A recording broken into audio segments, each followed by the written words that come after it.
Today, we're tackling a topic that can be both stressful and costly for small business owners, which are CRA audits. Have increased on average by about 80% since coming out of COVID. So certainly, particularly over the last couple of years, when we compare that to the level of activity that we're seeing from the CRA during COVID times. Next, let's explore Audit Shield in greater detail and examine its applications in audit disputes. Ben, from a legal standpoint, how can having coverage like Audit Shield make a difference in an audit dispute? Sure. I'm a tax lawyer and I work in a firm based in Toronto. I do see a lot of taxpayers who are being audited or who are following later stages of a tax dispute. And I think that one reason I see this product as useful, or other coverages like it as useful for people, is that we've covered some eye-opening facts about the frequency and impact of CRA audits on small businesses and the legal risks to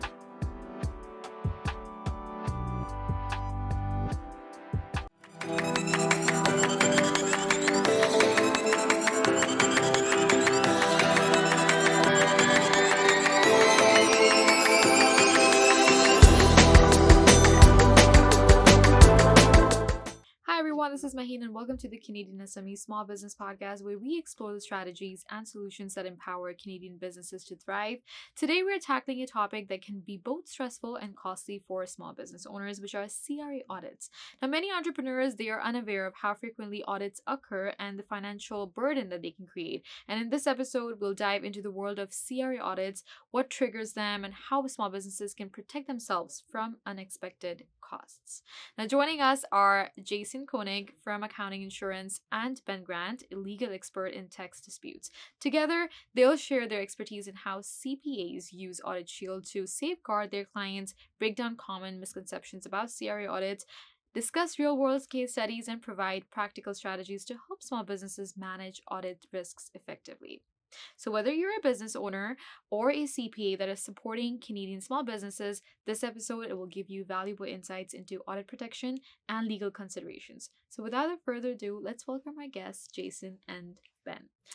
Jason, Ben, thank you so much for joining us today to our studio, and we're very looking forward to breaking all the misconceptions down with you both. But again, welcome. How are you? Thank you. Doing very well. Thank you. Excellent. Thanks. Yeah. Thanks, Maheen. Thank you. I mean, both of your combined expertise in audit risk management, as I mentioned and highlighted, and the legal strategy is totally invaluable for our audience of small business owners and CPAs. And we look forward to your insights on navigating CRA audits. Now, let's begin by understanding. Jason, this one's for you. How common are CRA audits for small businesses in Canada? Well, I hate to say it, Maheen, but unfortunately a lot more common than we'd like to see, particularly since coming out of COVID. I can tell you that we took a look internally at our data for the amount of post-assessment reviews, notice of assessments that we've been receiving as claims from the CPAs that are partnered with Audit Shield, that of course come from their small business clients, have increased on average by about 80% since coming out of COVID. So certainly, particularly over the last couple of years, when we compare that to the level of activity that we're seeing from the CRA during COVID times, there's no question that the CRA has got their mojo back. Right. Now, many small business owners, they underestimate the frequency of CRA audits, and really understanding how often these audits occur is very crucial for being prepared and next to minimize potential disruptions to our business operations. Let's explore some legal risks that businesses face. Ben, what are some legal risks businesses face during an audit? Well, I would say that one risk is that you are ultimately assessed by the CRA for tax that you don't owe. And most of my job as a tax lawyer is helping people that say that they don't owe the tax that CRA has assessed against them. So that's one major risk that you face. Another is that you face penalties and interest. So not just an amount of tax that you should have paid and reported, or the CRA says you should have paid and reported on your return, but also penalties and interest. So now the number is bigger than it would have been. And then lastly, I would say, which is a bit of a different kind of risk, is the risk of getting embroiled or getting tangled up in a long dispute with the CRA. Disputes with CRA take a long time. An audit can go on, a bigger audit can go on for months or over a year. The following steps can take years to resolve. So that becomes a drain on your energy and your resources just to deal with that process. Right. So those are the kinds of risks that I would say business owners face. Well, legal risks during a CRA audit, I'm sure they can include penalties, interest charges, and even legal disputes if the audit uncovers, compliance issues. But being aware of these risks, as you mentioned, Ben, they help business owners take proactive steps to really protect themselves. In our next topic, let's explore what Audit Shield is all about. Jason, what is Audit Shield and how does it work? That's a good question. And just coming back to Ben's point about the additional resources and painstaking fees that may be involved in having to respond to a CRA investigation, that is also the case with CPA that acts on your behalf. Right. So to put it very simply, what Audit Shield does is acts as a fee waiver service offering that's available to the CPA that they can then offer to their small business client as a manner of effectively capping any potential additional fees for a small premium that in the event they need to defend their client, whether it be on a GST, HST review, for non-business tax, and various other individual as well as corporate reviews. Mhm. So it's the ability to cap the additional professional fees that may come into play when a CPA has to respond on behalf of the business owner to the CRA. Right. Well, this is an amazing solution. I mean, it covers the professional fees incurred when responding to the CRA audit and review, and it provides peace of mind as well for business owners by reducing that financial burden of unexpected audit costs. Next, let's explore Audit Shield in greater deal and examine its applications in audit disputes. Ben, from a legal standpoint, how can having coverage like Audit Shield make a difference in an audit dispute? Sure. So let me just clarify. I don't have a business relationship with Audit Shield. I'm a tax lawyer and I work in a firm based in Toronto. I do see a lot of taxpayers who are being audited or who are following later stages of a tax dispute. And I think that one reason I see this product as useful, or other coverages like it as useful for people, is that there's a danger in not properly handling your CRA audit, your CRA dispute. And that comes back to the risk I mentioned earlier of being embroiled in a longer dispute involving fees and time.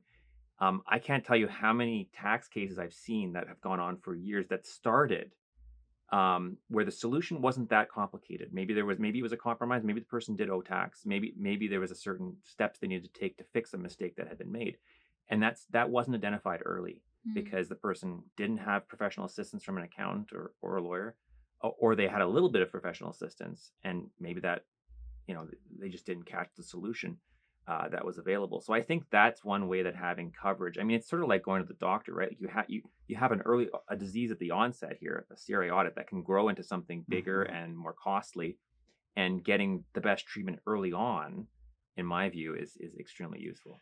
And I think just to build off Ben's point too, there is some important relationships that do come into play when working with the end user, like the business owner who's decided to opt into Audit Shield through their CPA, through the accounting firm.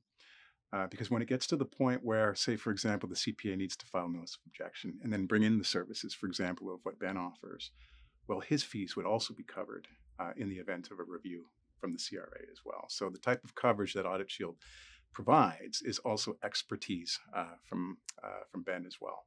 Yeah, and I should say, I said I had no business relationship. I have been involved where CPAs who have this insurance have asked me for help, and my fees have been covered. So in that way, I've helped with the clients in responding to these challenges. Wow. Now, having these Audit Shield coverages, I mean, it ensures that businesses can access expert guidance and representation without really worrying about escalating legal costs, which can be very critical in achieving a favorable outcome during an audit dispute. We've covered some eye-opening facts about the frequency and impact of CRA audits on small businesses and legal risks that can rise. Up next, we'll dive deeper into how Audit Shield works, real-life examples of its benefits, and practical steps you can take to protect your business from unexpected audit costs. Stay with us. After the break, you'll hear actionable advice that could save your business time, money, and stress. As a small business owner, you know that delivering on your promises, on time, every time, is key. And that means offering your customers the best delivery experience. That's why we at UPS are excited to introduce our new Saturday delivery service, available for both home delivery and to a UPS Access Point location. providing faster delivery exactly when and how your customers want it without any extra costs. Our Saturday delivery service is just another way we're supporting you in growing your business and helping you gain that competitive edge.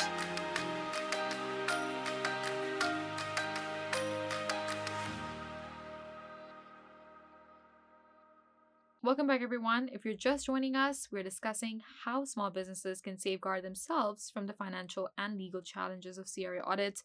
Let's continue our discussion with Jason and Ben as we explore how Audit Shield provide peace of mind and what every business owner should know about audit protection.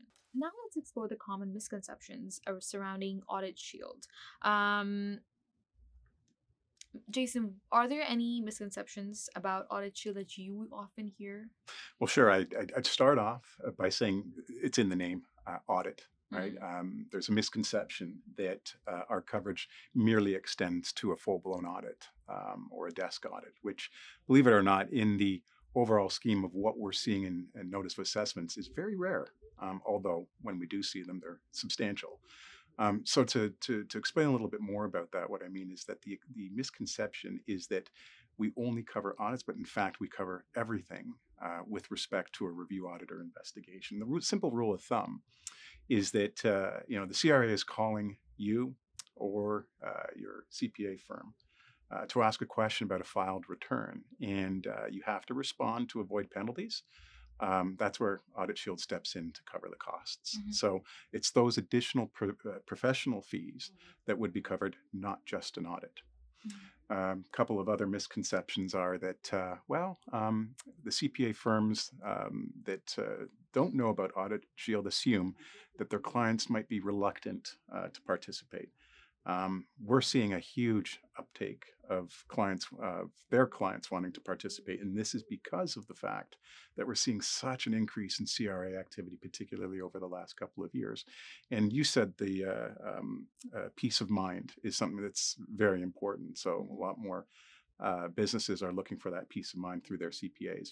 And the last thing I'll say about misconceptions is the way that the program rolls out. It is so simple to have it set up as a service at your firm. It's set up as an optional service that the business owner can participate in. And by the way, it doesn't cost anything to the CPA to be able to offer it either. So those are the misconceptions. Another common one would be that Audit Shield is only necessary for large businesses, when in reality, small businesses are just as vulnerable and to audits and can benefit so much and significantly from this type of protection. Next, let's explore the steps that small business owners can take to prepare for a potential audit. Jason, what should small business owners do to prepare in case they are audited? It's a great question. I wish I had a silver bullet, but what I will say is these next couple of things are pretty fundamental. Number one is keep good records. In case the CRA does come after you wanting to know about invoices, bank statements, other personal account information, that sort of thing. So keep good records and digitize it if you can. The second thing, of course, I'll say this, is make sure that you're working with an expert, with a CPA professional, because they can preemptively provide advice that would ensure that say, for example, the CRA isn't going to go as deep as they potentially would have without their professional expertise. I would say make sure that the opportunity to ask good questions about what is covered, what isn't, and be aware of the service, because it's something that, as I say, is set up as an optional service. That helps to mitigate any additional fees that can become very difficult down the line. No, you're right. Preparation is key, and keeping accurate records, maintaining open communication with your CPA, and really understanding your rights can make the audit process much more smooth and less stressful. Got it. Let's now delve into the legal rights that small businesses possess during an audit. Ben, this is for you. What legal rights do small businesses have when being audited? Well, I'd say there's a couple of important rights. One is you do have the right to have a representative communicate on your behalf with the CRA. Now, CRA may want to talk to you because there might be questions they have specifically for you, but you have the right to have certainly much of your communication handled through a representative and have the benefit of either an accountant or a lawyer or both advise you in the course of an audit. That's an important right. And then a second right I would mention would be that if at the end of an audit, you have if the CRA gets it wrong, or you think the CRA gets it wrong, you have the right to challenge that through a series of processes. So you have that legal right as well. Mm-hmm. No, this has been a very enlightening discussion with the both of you, and thank you so much for shedding light on what small businesses should do and should not do. But as we wrap up now, Jason and Ben, if you could leave our listeners with a piece of advice, because the tax season is here, what would that be? Okay, the first thing I would say is don't assume it won't happen to you. The CRA is definitely very active across all sectors. Next thing I'd say is stay organized. Be receptive to work with an expert, a CPA, as much as you possibly can. And well, finally, I'd be remiss if I didn't say, let us know over here at Audit Shield if you can help secure, a base or a cap on fees, so that you have an additional level of peace of mind. Ben, would you like to add that? Well, I would just say it's tax season. A colleague of mine likes to say there's nothing more expensive than a cheap accountant. Mm-hmm. And I think that kind of rings true with what Jason's been saying about getting insurance coverage. Taking these kinds of steps and a little bit more effort at tax season and before tax season will save you much more pain later if you do get in trouble. No, thank you so much for both of your advices. And you're right. I mean, small businesses, they have the right to professional, representation, to understand the scope of the audits, and to really appeal the CRA decisions. And I feel like knowing the rights that you've discussed today, they really empower business owners that are listening today to really navigate audits, correctly and confidently. So thank you so much to the both of you for sharing your expertise and your time with us. And thank you for joining us. Pleasure. Thank you.